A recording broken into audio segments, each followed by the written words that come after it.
Be ready. 5 seconds. Start. I feel it a great honor to inaugurate this memorable session of the World Forestry Congress. For the first time, it is meeting outside Europe in an Eastern country. The importance of the occasion is heightened by the fact that it is combined with the first session of the World Tropical Forestry Congress.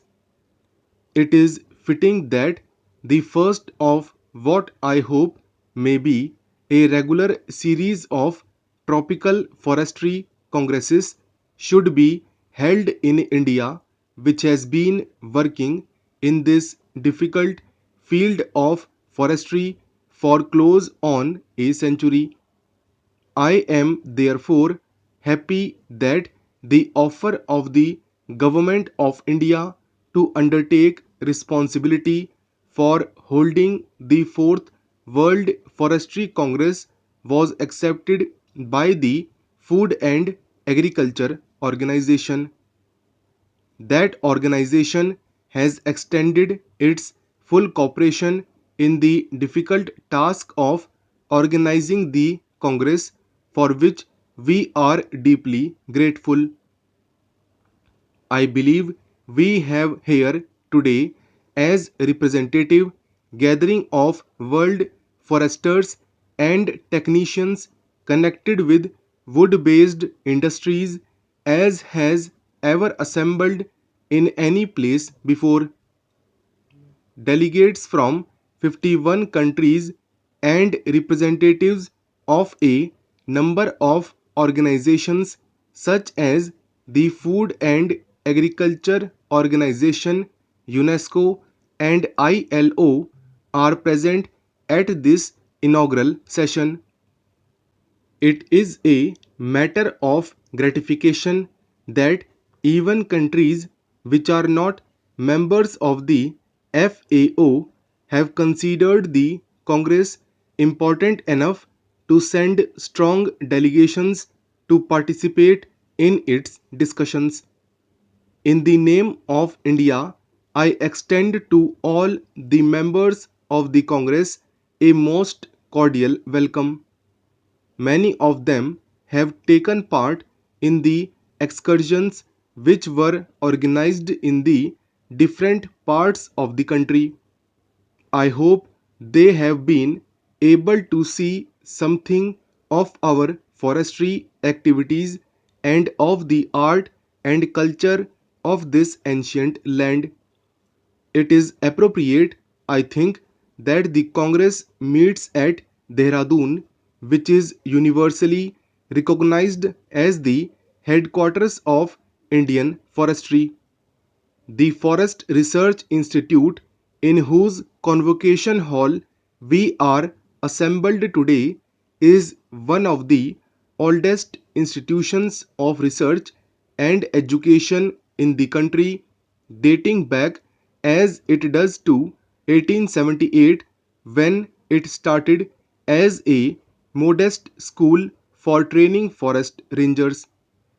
During the three quarters of a century of its existence, it has played a leading part in the development of Indian forestry. I believe its work is not unknown in international forestry circles for the betterment of a forestry infrastructure. I observe that the Congress has a comprehensive agenda before it, and I note with satisfaction that tropical forestry figures prominently in it. The discussions will no doubt be of a technical nature, but if the recommendations which emerge from the discussions are to be fruitful, they must be inevitably take note of administrative, budgetary, and social considerations. Forestry is not an end in itself. As an aspect of land utilization, its value and significance are exactly in proportion to the sustained contribution it makes to human welfare tangibly and directly through the produce that comes out of the forest and subtly and indirectly by protecting the soil and conditioning the climate, thereby sustaining the physical basis of life. Forests also provide a refuge and home for wildlife.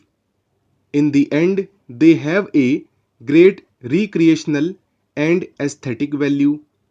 In India, the forests are closely bound up with our religious and spiritual heritage. Whatever function the forests perform, the touchstone and measure of their value should be human satisfaction. Wood is essential for human life as fuel, as a versatile structural material, and as raw material of many products which are indispensable to modern life. Forests are efficient agents for soil conservation, for flood control, and for stream flow maintenance. In principle, it should not be difficult for any country to work out the proportion that forests should occupy in its territory and the manner in which they should be distributed so that they may yield in full their productive and protective values. But hardly in any country would it be possible to secure a logically desirable and theoretically correct allocation of land to agriculture, pasture, and forestry because one is not planning on a clean slate, so to say. In an ancient country like India, the pressure of the human and cattle population on the soil makes the problem of obtaining sufficient land under forest one of peculiar difficulty.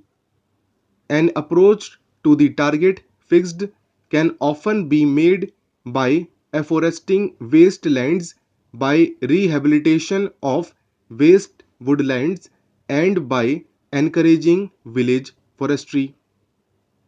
There are, however, limits to what can be done in these directions.